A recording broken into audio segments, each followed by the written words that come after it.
Next, we have a story about Motley Crue drummer Tommy Lee, who has been accused of sexual assault in a helicopter. This new lawsuit alleges that Tommy Lee sexually assaulted a passenger referred to as Jane Doe aboard a private helicopter in '03. This happened a good while ago. Obviously, he's not outside that statute of limitations.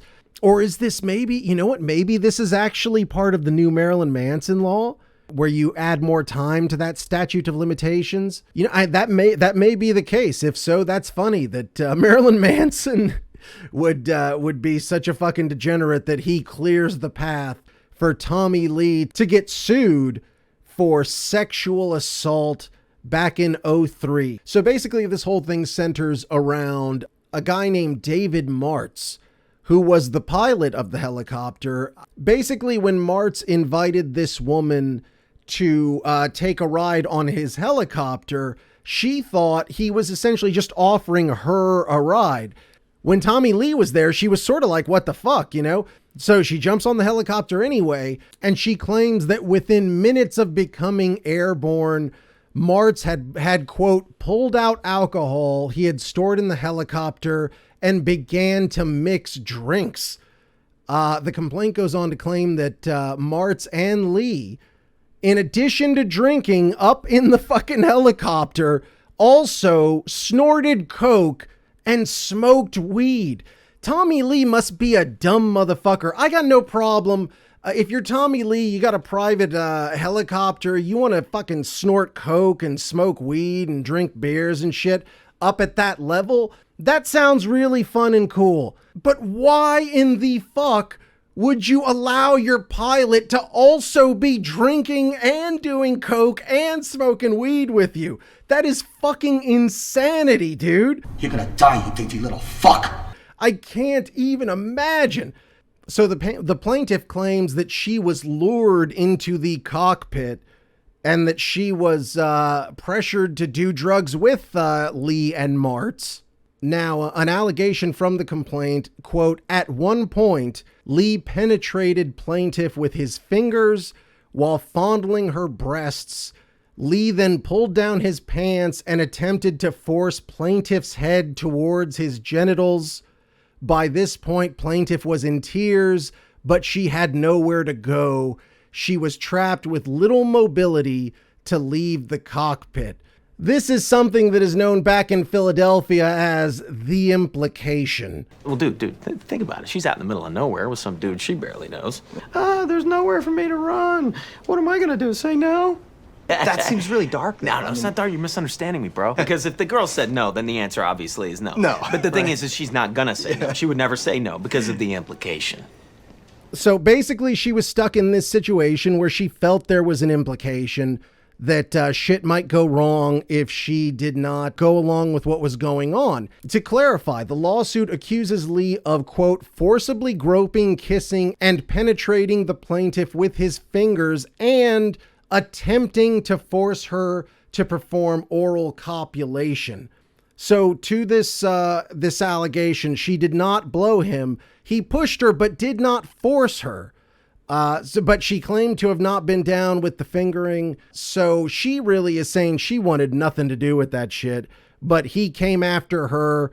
I could imagine if you've ever been around people that are on cocaine, man, they fucking are in your face. So I could imagine Martz and Lee are clearly up there partying their asses off. They've got a lady. They got her up there and they just say, fuck it, we're going to be like pirates up here. Apparently the woman was not down. Now, one part of this that really makes me sort of generally believe this woman's story is that Martz, the pilot, has lost his license 3 times over the course of his career.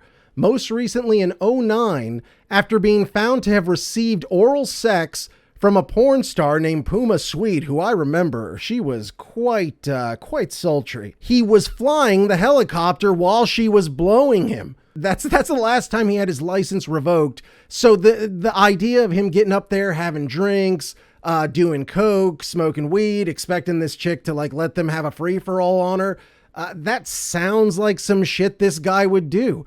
Of course, you can't sue him because he's fucking dead. He died while piloting a plane which crashed in Santa Barbara County. At the time of his death, he had no medical clearance to fly and was under investigation for falsifying FAA documentation in relation to 2 drink driving convictions. So the plaintiff's story seems to really jazz with how this motherfucker lived his life. I don't know, based on Mart's and then what people think about Tommy Lee, which of course that doesn't make you guilty, and it's not fair that people judge you based on the shit you've done in the past. However, normally the shit you've done in the past is shit you would be likely to do in your present and future, lest someone call your ass out on it. So who knows? Maybe, you know, Tommy Lee, maybe you get this idea that like, you know, fuck it, we're up here. She knows what the deal is. We're all partying. Look at my hard dick, isn't it, right? Maybe as far as he was concerned, it was all consensual and all that shit. But you know what? This woman says it was not. And so Tommy Lee might have to pull that checkbook out and write a big check to this woman. And to the people out there, I know people will hear this story and be like, Tommy Lee's fucking awesome for, you know, having such a rock star ass life. But I will say, if you're gonna do shit like this, like if you want to go out on a boat and just fucking do rails of coke and fucking hit a bong and all that shit, go out to international waters and all that good shit, go do that shit. But don't drive, and do not let your driver get into that shit. That's dumb as fuck. You fucking nincomb fucking poop. Out in the water, up in the air, shit goes wrong. Like, you're in serious, serious ass trouble. So to people out there, don't fuck around like that. Anyways, moving on.